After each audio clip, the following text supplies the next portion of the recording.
7 de dezembro completam-se 50 anos do ataque japonês a Pearl Harbor, que levou os Estados Unidos a entrarem na Segunda Guerra Mundial. Paulo Henrique Amorim mostra que, no fundo, a Guerra do Pacífico ainda não acabou.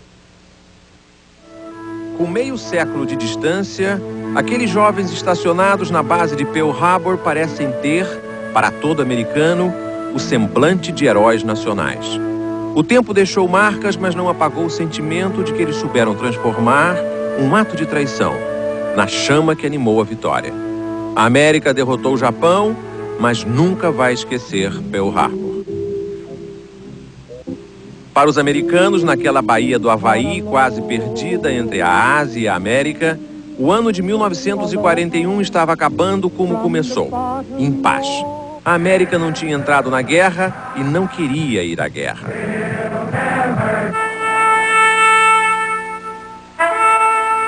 Mas do outro lado do Oceano Pacífico, o Japão se organizava para a guerra. O país inteiro se inclinava diante de uma força maior: crescer para fora do Japão. E para o imperador Hirohito, aquele sonho era a encarnação do seu império. Só os Estados Unidos tinham o poder de conter o Japão, o poder, mas não a vontade. O comandante-em-chefe da Força Naval Conjunta do Império Japonês, o almirante Yamamoto, sempre achou que a guerra com os Estados Unidos era inevitável. Ele tinha estudado na América, conhecia a América e sabia que a América não ia assistir, imóvel, à própria derrota. Para o general Norman Schwarzkopf, o herói da Guerra do Golfo, Yamamoto sabia que jamais ganharia a guerra. Ele tinha recebido uma tarefa do governo e ia cumpri-la da melhor maneira. Mas Pearl Harbor seria apenas uma forma de retardar a derrota do Japão na Segunda Guerra Mundial. A América, na verdade, não acreditava num ataque japonês, muito menos a Pearl Harbor, que ficava muito longe do Japão, era quase inacessível e parecia muito bem defendida. Até que chegou ao consulado do Japão, em Honolulu, no Havaí, um jovem diplomata que se dizia chamar Morimura e era, na verdade, o terceiro secretário Yoshikawa. Era um espião. Há poucos dias ele foi localizado num asilo no Japão, cego, doente e esquecido. E ele diz: não fiz por dinheiro nem por poder. Fiz pelo Japão e me orgulho disso. Morimura tinha recebido num pedaço de papel de arroz uma pergunta por escrito: quando há mais navios de guerra fundeados na Baía de Pearl? Em novembro de 41 ele respondeu: aos domingos.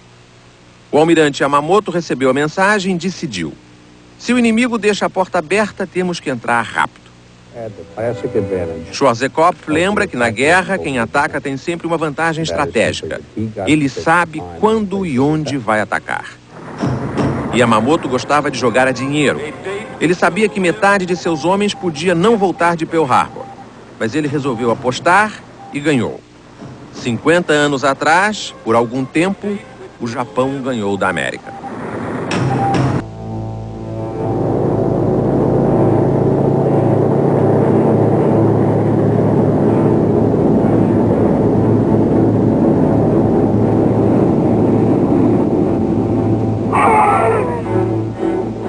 Às 5:50 da manhã do domingo 7 de dezembro de 1941, os porta-aviões japoneses estavam na posição pré-determinada.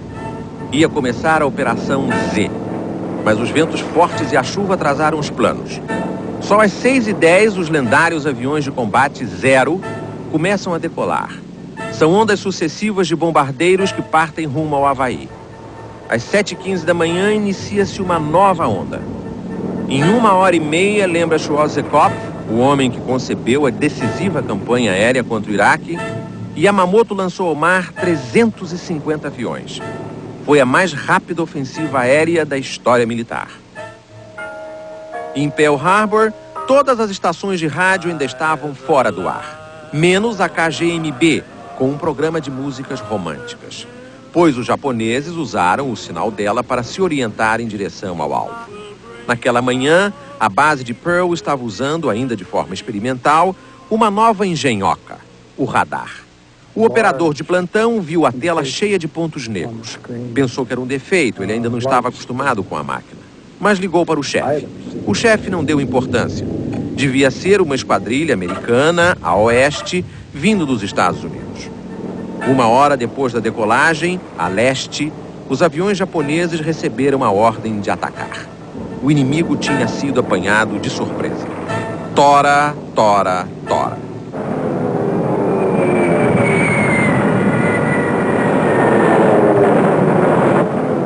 No contra-torpedeiro Nevada, a banda estava fazendo um treino bem cedo para o campeonato de bandas de música da base. O Nevada repassava o hino nacional americano quando foi atingido. Às 8h50, uma bomba do tamanho de um carro Volkswagen atingiu o casco do Arizona. Entrou nos sistemas de munição e abastecimento de combustível e o navio inteiro explodiu. Toneladas e toneladas de munição, milhares e milhares de barris de petróleo, tudo explodiu ao mesmo tempo. O Arizona foi o maior feito japonês naquele ataque. Você não faz ideia do barulho, diz esse marujo sobrevivente.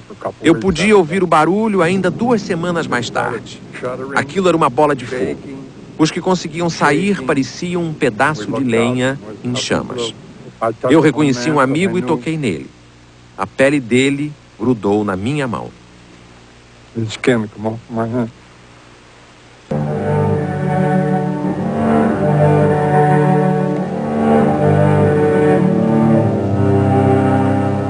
2.403 mortos, 1.178 feridos, 8 navios afundados, 10 navios destruídos e 160 aviões destruídos. Esse foi o balanço de Pearl Harbor. Tudo isso sem que os Estados Unidos estivessem em guerra.